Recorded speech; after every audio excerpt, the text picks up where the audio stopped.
Hello students, welcome back to my channel. After a long time we meet each other. I hope you are safe. I hope you are safe at home. Please don't go away anywhere, okay? So in previous lecture we studied exercise 1.1 in chapter first, which is mathematical logic. In this chapter, mathematical logic, and first exercise we studied some definitions, just like a statement. Then we studied different types of sentences, such as the imperative sentence, exclamatory sentence, then interrogative sentence, and again we studied some simple statements, compound statements, then definition of logical connectives, different types of logical connectives we studied, such as conjunction, disjunction, negation, conditional and biconditional, and their truth tables. Okay, so we studied all the basic concepts in previous lecture. So now we studied in exercise 1.1. अब इस exercise 1.2, अब exercise 1.2 में हमें क्या करना है, question number first जो है, construct the truth table for each of the following. First question में हमें ट्रूथ टेबल बनाना है। सो ट्रूथ टेबल बनाने के लिए हमको क्या ज़रूरी है कि जैसे हमने लॉजिकल कनेक्टिव्स पढ़े हैं, कंजंक्शन, डिसजंक्शन, तो उनकी जो ट्रूथ टेबल थी जो मैंने आपको पढ़ाई थी, तो ट्रूथ टेबल की ट्रूथ वैल्यू क्या आती है, अगर ये आपको आता है तो आप इसका ट्रूथ टेबल बना सकते हो। ठीक है, जैसे कि हमने देखा था कि डिसजंक्शन मतलब और, इसका सिंबल इस तरह का होता है। अगर डिसजंक्शन के ट्रूथ टेबल में बोथ आर फॉल्स, अगर दोनों स्टेटमेंट फॉल्स आते हैं तो उसकी ट्रूथ वैल्यू एफ ही आती है। ठीक है, और कंजंक्शन के ट्रूथ टेबल में क्या होता है, अगर दोनों स्टेटमेंट बोथ आर टी, दोनों स्टेटमेंट ट्रू होते हैं तो उसकी ट्रूथ वैल्यू टी आती है। और देन कंडीशनल में अगर पहला statement true, then second statement is false, then the truth value is F, मतलब फॉल्स आती है।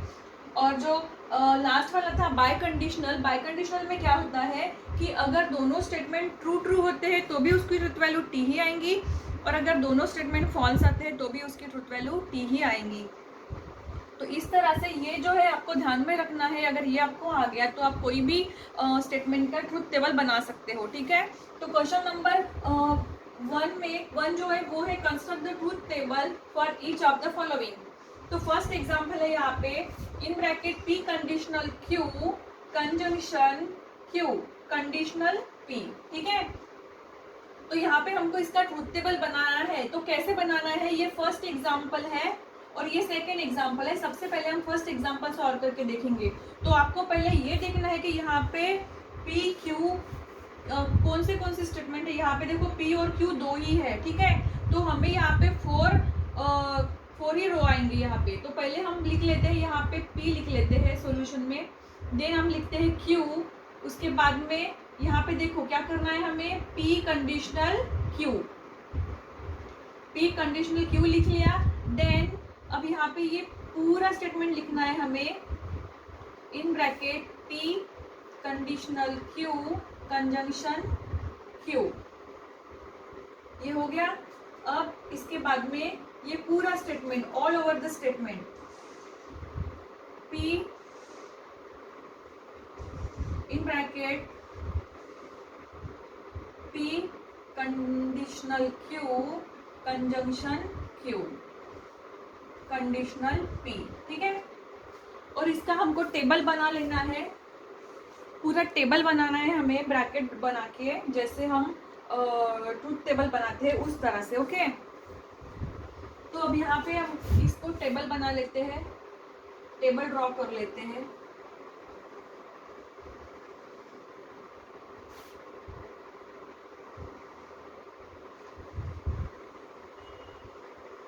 ठीक है, ये हो गया हमारा first column, second column, third column, fourth column और ये फिफ्थ कॉलम। ठीक है, तो यहाँ पे करना क्या है, यहाँ पे जो पी का स्टेटमेंट रहेगा उसकी ट्रूथ वैल्यू हमेशा रहेंगी ट्रू ट्रू, फॉल्स फॉल्स, ये आपको ध्यान में रखना है, ट्रू ट्रू फॉल्स फॉल्स। और क्यू के लिए हमेशा रहेगा ट्रू फॉल्स।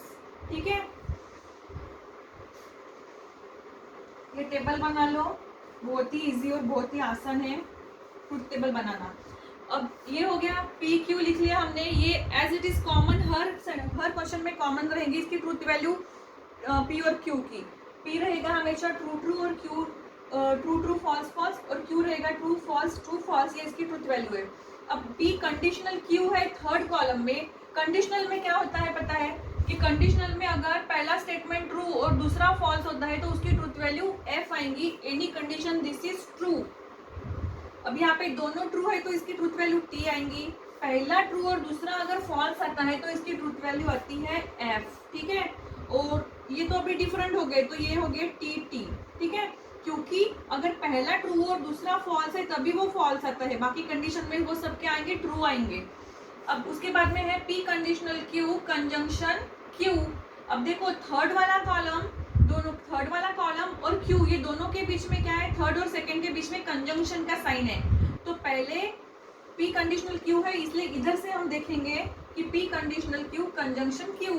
तो कंजंक्शन में क्या होता है, दोनों स्टेटमेंट T हो तो ही उसकी ट्रुथ वैल्यू T आती है, बाकी के कंडीशन में वो क्या आते हैं, फॉल्स आते हैं, ठीक है। ये हो गया इसका।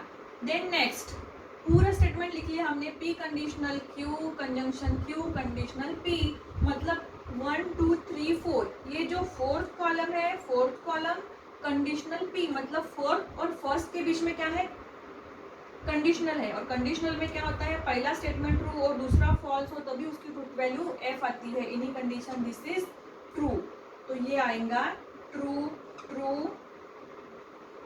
ट्रू ट्रू, ठीक है। सभी क्या आए हैं, T आए हैं, क्योंकि यहाँ पे पहला सेंटेंस ट्रू चाहिए और दूसरा फॉल्स चाहिए। तो यहाँ पे देखो पहला ट्रू है दूसरा भी ट्रू है तो T आ गया, पहला फॉल्स है और दूसरा T है तो भी ये ट्रू आ गया, पहला फॉल्स दोनों फॉल्स है तो भी ये T ही आएंगे, ठीक है।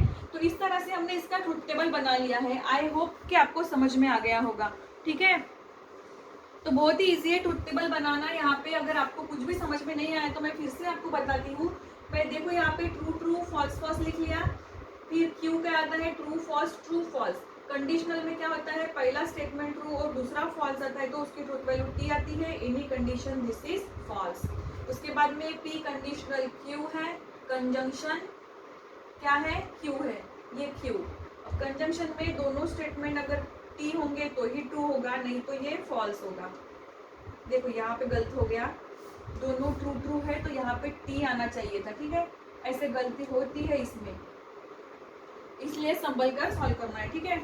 और अब यहाँ पे ये क्या हो गया, यहाँ पे P conditional Q conjunction Q conditional P, मतलब ये जो फोर्थ कॉलम है और फर्स्ट कॉलम के बीच में क्या है, कंडीशनल में क्या बताया था मैंने, अगर पहला स्टेटमेंट ट्रू और दूसरा फॉल्स आता है तो ही उसकी ट्रुथ वैल्यू F आएंगी, नहीं तो वो क्या आएंगी, ट्रू आएंगी। तो यहाँ पे क्या है, देखो यहाँ पे पहला स्टेटमेंट ट्रू है और दूसरा फॉल्स है, इसलिए इसकी ट्रुथ वैल्यू क्या आई है, फॉल्स आई है। तो ऐसी मिस्टेक्स बहुत बार होती है, इसलिए ये चैप्टर को ज़्यादा इजी मत समझो, इसके बेसिक कंसेप्ट आना बहुत ज़रूरी है। सॉल्व करते टाइम बहुत बार मिस्टेक्स हो जाते हैं, तो ठीक है। तो ये था question number first. I hope आपको समझ में आ गया क्वेश्चन नंबर फर्स्ट। इस तरह से आपको ट्रूथ टेबल बनाना है, बहुत ही आसान है, ठीक है। तो अब देखेंगे सेकेंड वाला question. Now let's solve question number second. तो क्वेश्चन नंबर सेकेंड सॉल्व करते हैं, अभी हम इसका ट्रूथ टेबल बनाते हैं, ठीक है। तो सेम हमको ट्रूथ टेबल बनाना है इसका भी। सबसे पहले यहाँ पे देखो क्या है, P Q, P लिख लिया, देन Q लिख लिया, देन P उसके बाद में देखो निगेशन Q है तो यहाँ पे निगेशन Q भी लिख लेना पड़ेगा। उसके बाद में है P conjunction negation Q, then P conditional Q,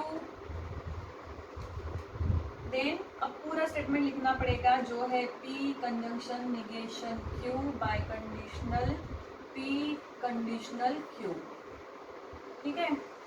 यहाँ पे अभी कॉलम ज़्यादा बढ़ गए हैं, डिपेंड करना है ये क्वेश्चन पे कि कॉलम कितने आएंगे कितने नहीं, ठीक है।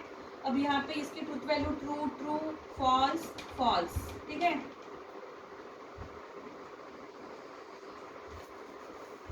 देन Q हमेशा आता है ट्रू फॉल्स। निगेशन Q मतलब क्या, इसका निगेशन फॉल्स होगा तो ट्रू होगा तो फॉल्स होगा, फॉल्स होगा तो ट्रू होगा, ठीक है। अब यहाँ पे है P conjunction negation Q, P conjunction negation क्यों, मतलब फर्स्ट और थर्ड कॉलम के बीच में क्या है, कंजंक्शन। कंजंक्शन में दोनों स्टेटमेंट ट्रू होंगे तो ही उसकी ट्रुथ वैल्यू टी आएंगी, नहीं तो वो फॉल्स आएंगी। तो ये हो गया ट्रू फॉल्स, दोनों ट्रू है तो ये होगा ट्रू, ये होगा फॉल्स, ये होगा फॉल्स, ठीक है। उसके बाद में पी कंडीशनल क्यू, पी और क्यू के बीच में कंडीशनल है, कंडीशनल में पहला स्टेटमेंट ट्रू और दूसरा फॉल्स होगा तो उसकी ट्रुथ वैल्यू एफ आती है, नहीं तो ट्रू आती है। तो ये होगा ट्रू एफ, ट्रू ट्रू, ठीक है, हो गया। देन कॉलम नंबर देखो, पी कंजंक्शन निगेशन क्यू, मतलब कॉलम नंबर 4 दोनों के बीच में है बाय कंडीशनल, और कॉलम नंबर 5 4 और 5 के बीच में है बाय कंडीशनल। बाय कंडीशनल में क्या कहा था मैंने, if both are same then the truth value is T. अगर दोनों ट्रू ट्रू होंगी तो भी उसकी ट्रुथ वैल्यू टी आएंगी, दोनों फॉल्स फॉल्स होंगी तो भी उसकी ट्रुथ वैल्यू ट्रू ही आएंगी। मतलब ये दोनों सेम है क्या, नहीं है तो इसकी ट्रुथ वैल्यू एफ हो गई, ये भी सेम नहीं है तो इसकी ट्रुथ वैल्यू एफ हो गई, कोई भी सेम नहीं है तो इसकी ट्रुथ वैल्यू एफ आएंगी, ठीक है।